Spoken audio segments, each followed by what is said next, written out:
Boche gold and diamonds. Buy now, pay later. Ottapalam തോട്ടക്കരയിൽ നടന്ന ഇരട്ടക്കൊലപാതകം ആസൂത്രിതമെന്ന് റിമാൻഡ് റിപ്പോർട്ട്. കൊല്ലപ്പെട്ട ദമ്പതികളുടെ വളർത്തുമകൾ സുൽഫിയയുടെ കുട്ടിയെ ഭർത്താവ് മുഹമ്മദ് റാഫിക്ക് നൽകേണ്ടതില്ല എന്ന നിലയിൽ കുടുംബം കോടതി ഉത്തരവ് നേടിയതിന്റെ വൈരാഗ്യമാണ് കൊലപാതകങ്ങളിൽ കലാശിച്ചത്. തോട്ടക്കര നാലകത്ത് നസീർ, ഭാര്യ സുഹറ എന്നിവർ വെട്ടേറ്റു മരിച്ച കേസിൽ അറസ്റ്റിലായ മരുമകൻ മലപ്പുറം പൊന്നാനി സ്വദേശി മുഹമ്മദ് റാഫി കൃത്യമായ ആസൂത്രണത്തോടെ നടത്തിയ കൊലപാതകമാണെന്നാണ് പോലീസിന്റെ കണ്ടെത്തൽ. മുഹമ്മദ് റാഫിയും ഭാര്യ സുൽഫിയയും തമ്മിലുള്ള വിവാഹമോചന കേസ് തിരൂർ കുടുംബ കോടതിയുടെ പരിഗണനയിലാണ്.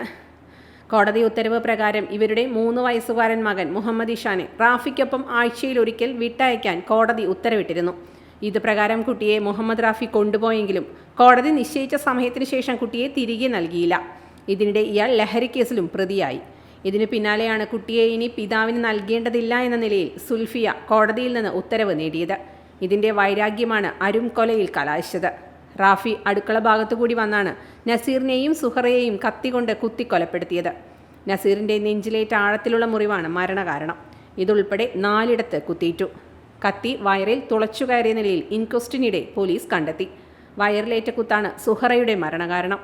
ആന്തരിക അവയവങ്ങൾ പുറത്തെത്തിയ നിലയിലായിരുന്നു. ആക്രമണത്തിനിടെ അടുത്തെത്തിയ ഇഷാനെ റാഫി ആക്രമിച്ചത് കയ്യിൽ കരുതിയിരുന്ന കത്തിരി കൊണ്ടാണെന്നാണ് പോലീസ് നിഗമനം. തോളിന് പരിക്കേറ്റ കുട്ടിയെ എടുത്ത് സുൽഫിയ മറ്റൊരു വാതിലിലൂടെ ഓടി രക്ഷപ്പെടുകയായിരുന്നു.